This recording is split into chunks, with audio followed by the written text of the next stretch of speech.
வணக்கம் மக்களே.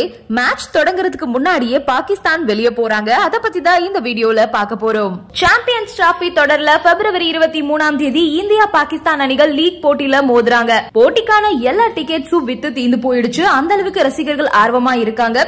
இந்தியா வங்கதேசத்தை வீழ்த்தி உற்சாகத்தோட களம் காண்றாங்க. நியூசிலாந்து அணியோட தோல்வியை சந்திச்சதுனால பாகிஸ்தான் தடுமாற்றத்தோட இந்தியாவை எதிர்கொள்ள போறாங்க. இந்தியா இந்த போட்டியில வெற்றி பெற்றால் அரையிறுதிக்கு முன்னேறிடுவாங்க. பாகிஸ்தான் தோத்து போனா அடுத்த சுற்றுக்கு போகவே முடியாத நிலைக்கு போயிடுவாங்க. ஐசிசி உலகக்கோப்பையை பொறுத்த வரைக்கும் இந்தியா 8-0 அப்படின்ற கணக்குல பாகிஸ்தான் அணிக்கு எதிராக வெற்றி பெற்றிருக்காங்க. ஆனா சாம்பியன்ஸ் டிராபில இந்தியா பின்தங்கிதான் இருக்காங்க. மினி உலகக்கோப்பையா கருதப்படக்கூடிய இந்த தொடர்ல 5 ஆட்டங்கள்ல 2 அணிகளும் மோதி இருக்காங்க. இதுல பாகிஸ்தான் 3லையும் இந்தியா அணி 2லையும் வெற்றி பெற்றிருக்காங்க. கடந்த 2017ஆம் ஆண்டு இறுதி போட்டியில ரொம்ப மோசமா விளையாடின இந்திய அணி பாகிஸ்தான் கிட்ட 180 ரன்கள் வித்தியாசத்துல தோல்வியை தழுவினாங்க. இந்த ஆட்டத்துல முதல்ல விளையாடின பாகிஸ்தான் 50 ஓவரோட முடிவுல 338 ரன்கள் எடுத்திருந்தாங்க. இந்திய அணி 158 ரன்கள்ல சுருண்டுட்டாங்க. 1992க்கு அப்புறமா ஐசிசி தொடர்ல பாகிஸ்தான் பெற்ற முதல் கோப்பை இதுதான். துபாயில பாகிஸ்தான் அணி இந்திய அணியை விடவே அதிக ஆட்டங்கள்ல விளையாடின அனுபவத்தை வச்சிருக்காங்க. அதனால இந்தியாவை விட பாகிஸ்தான் வெற்றி பெறதான் அதிகமான வாய்ப்பு இருக்கிறதா கிரிக்கெட் வட்டாரங்கள் தெரிவிக்குது. ஆனா அதுதான் இல்ல. ஏன் அப்படின்னா இப்போ பாகிஸ்தானுக்கு அடுத்து 2 மேட்ச் இருக்கு.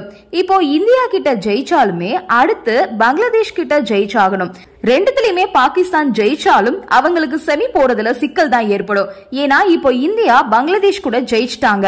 இப்போ பாகிஸ்தான் கிட்ட இந்தியா தோத்தா கூட அடுத்த ஒரு வாய்ப்பு இந்தியாவுக்கு நியூசிலாந்து கூட இருக்கு.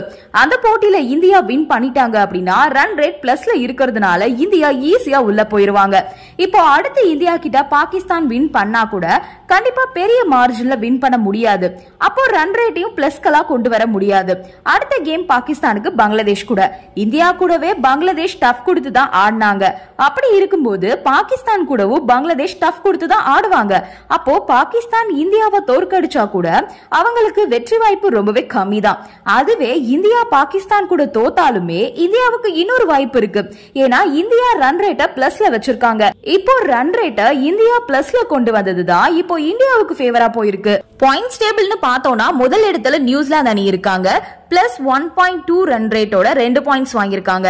ரெண்டாவது இடத்துல நம்ம இந்தியா இருக்காங்க. பிளஸ் 0.4 ரன் ரேட்டோட 2 பாயிண்ட்ஸ் வாங்கியிருக்காங்க. அடுத்து மூணாவது இடத்துல பங்களாதேஷ் அணி இருக்காங்க. மைனஸ் 0.4 ரன் ரேட்டோட 0 புள்ளிகள் வாங்கியிருக்காங்க. அடுத்து நாலாவது இடத்துல தான் பாகிஸ்தான் இருக்காங்க. மைனஸ் 1.2 ரன் ரேட்டோட 0 புள்ளிகள்ல இருக்காங்க. அதனால அடுத்து நடக்க போற போட்டியில பாகிஸ்தான் இந்தியாவை தோற்கடிச்சாலும் வெளியே போறது உறுதி. என்ன ஒரு சின்ன சந்தோஷம் பாகிஸ்தானுக்கு கிடைக்கும். சாம்பியன்ஸ் டிராபியை தக்க வைக்கல அப்படின்னாலும் இந்தியாவை வின் பண்ணிட்டோம் அப்படின்ற சந்தோஷம் பாகிஸ்தானுக்கு கிடைக்கும். நன்றி, வணக்கம்.